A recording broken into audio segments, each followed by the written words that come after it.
ఇక మరో దర్శకుడు మా తమ్ముడు శ్రీరాజ్ బళ్ళా. ఒకసారి వచ్చి ఒక కథ పట్టుకుని వస్తే ఇది ఈ బట్టిలో చేస్తాం సార్, ఇలా చేస్తాం సార్, కష్టం నాకు ఛాన్స్ ఇవ్వండి సార్ అంటే అందుకు ఒక సినిమా ఇచ్చాం, దాని పేరు పదును. అది అద్భుతంగా తీశాడు. తర్వాత వెంటనే ఎఫ్ఐఆర్ అని ఇంకో సినిమా తీసాం, ఇద్దరు అమ్మాయిల ప్రేమ కథ. అది నేను మా డైరెక్టర్ గారు ఆర్జీ గారు చెప్పాను, ఏమంటే మనోడు ఎఫ్ఐఆర్ అని ఒక ఇద్దరు అమ్మాయిల ప్రేమ కథ తెస్తున్నాడు సార్ అన్న. ఎవడే అతను, ఈ ఐడియా నాది, నేను ఎప్పటి నుంచి నేను అనుకుంటున్నాను, అతను దొబ్బేశాడా అని అడిగారు.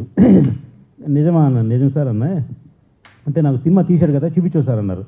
ఆయన ఏదైనా ఒక ట్రైలర్ పంపిస్తే కూడా చూసి అంత ఓపిక ఉండడానికి, అంత టైం ఉండడానికి, ఈయన తీసుకెళ్ళి ఆయన ఆఫీస్లో సినిమా మొత్తం చూపించా, కాగేసి కూర్చోబెట్టి డైరెక్టర్ని భుజమే చేసి అద్భుతంగా తీసావు, నీకు ఐడియా బ్రహ్మాండం ఐడియా, అది దీనికి ఇలా బెటర్ చేయి, ఓ సాంగ్ పెట్టు, ఇది పెట్టు, అది పెట్టు అని చెప్పేసి ఆయనకి నాకు బడ్జెట్ పెంచారు. ఆయన సాంగ్ పెట్టమన్నారు. ఏంటి వాళ్ళు డబ్బు ఖర్చు అవుతుంది సార్ అన్న. అవుతుంది లేదా చేయి, మంచి కానీ పని చేసినప్పుడు డబ్బు వచ్చేది ఏంటి అన్నాడు. ఆయన మాట ప్రకారం సినిమా తీశా. అయితే ఒక కండిషన్ గురుగారు, ఇతను చిన్న ప్రొడ్యూసర్ అది ఇదని మీరు అంటే కుదరదు, చిన్న డైరెక్టర్ అంటే కుదరదు, అతను ఆ ఆడియో ఫంక్షన్కి మీరు గెస్ట్గా వస్తానంటే నేను ఖర్చు పెడతాను సార్ అన్న. నేను వస్తాను నీకు ఇది అన్నారు. ఆయన అలాగా ఆ సాంగ్ తీయించారు, బాగా ఉందని చెప్పి అభినందించారు. ఆయన ఆడియో ఫంక్షన్ కూడా వచ్చారు. ఆయన తర్వాత నేను అతనికి అవంతిక అనే సినిమా ఇచ్చాను. సినిమా చాలా బ్రహ్మాండంగా తీశాడు. తీసేదంతా చూసి నేను ఆ సినిమా ఓపెనింగ్ కూడా మా గురుగారు దాసనారాయణరావు చేతి మీద చేయించాం. దాసనారాయణరావు పిలిపించి, సార్ ఇలాగ అవంతిక అనే సినిమా చేస్తున్నాం కుర్రోడితో అంటే, ఎక్కడ చేస్తున్నాం అంటే అన్నపూర్ణ స్టూడియోలో ఓపెనింగ్ రండి సార్ అన్న. నేను రాను అక్కడికి అన్నారు. ఏమన్నా అన్న, అరే ఇది మన ఇల్లురా, నువ్వు ఇక్కడ చేసుకోరా, నువ్వు మళ్ళీ అన్నపూర్ణ స్టూడియో డబ్బులు ఖర్చింది ఎందుకురా, నువ్వు ప్రతి రూపాయలు లెక్కేస్తావు కదా, ఇక్కడ చేసుకో అని అలా అసిస్టెంట్ పిలిచి ఇతనికి ఏం కావాలి రేపు పొద్దున్న ప్రొడక్షన్ లైట్ అన్నీ ఫుడ్ గిడ్ అన్నీ ఏర్పాటు చేయండి అన్నారు. గురుగారు నేను చేసుకుంటున్నాను సార్, మీకు నా సపోర్ట్ చేయడం సరిపోద్దన్న, ఏడ్చేవాళ్ళని నువ్వు మా ఇంట్లో నువ్వు భోజనం పెడతావా అని చెప్పి నేను తిట్టి, ఆయన ఆ రోజు నా ప్రొడక్షన్ కాస్ట్ అంతా ఆయన పెట్టుకుని మా అవంతిక సినిమాకి ఈ శ్రీరాజ్కి క్లాప్ కొట్టిన గురువు నా దేవుడు దాసనారాయణరావు. ఆ సినిమా నేను పూర్ణ హీరోయిన్ దాంట్లో సిఐజీ షెండే, గౌతమ్, అజయ్ ఘోష్ ఇలా చాలామంది క్యాస్టింగ్ ఉన్నారు. ఆ సినిమా సూపర్ డూపర్ హిట్. ఎందుకంటే నేను 50 లక్షల సినిమా తీస్తే నాకు 50కి 50 మిగిలింది.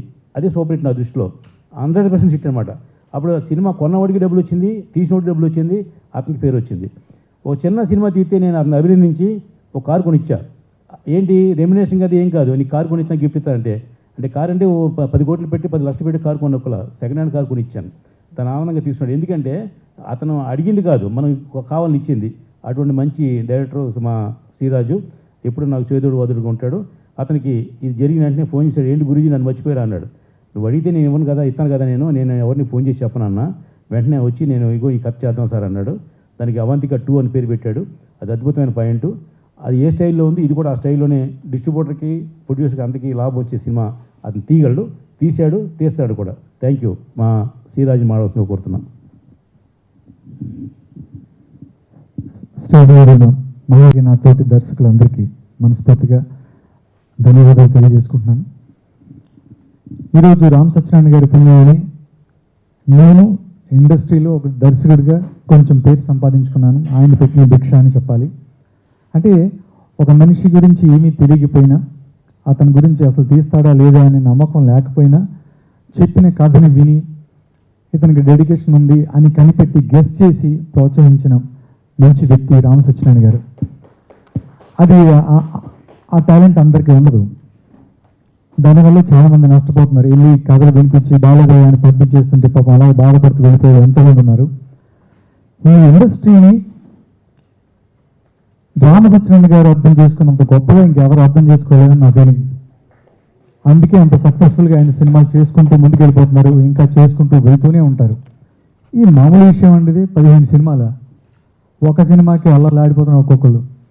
అలాంటిది ఒకేసారి 15 సినిమాలు ఓపెన్ చేసి అదే ఇయర్లో మళ్ళీ 15 సినిమాలు రిలీజ్ చేస్తానని ఆయన ఒక స్టేట్మెంట్ వదిలేశారంటే ఏంటి ఆ గట్స్ ఏంటో, మరి ఆ ధైర్యం ఏంటో ఇంకా భగవంతుడికి ఆయనకి తెలియాలి. ఆయనకున్న నమ్మకం, ఆయనకున్న డెడికేషను, సినిమా మీద ఆయన ప్యాషను, అదే ఆయన ముందుకు నడిపిస్తుంది.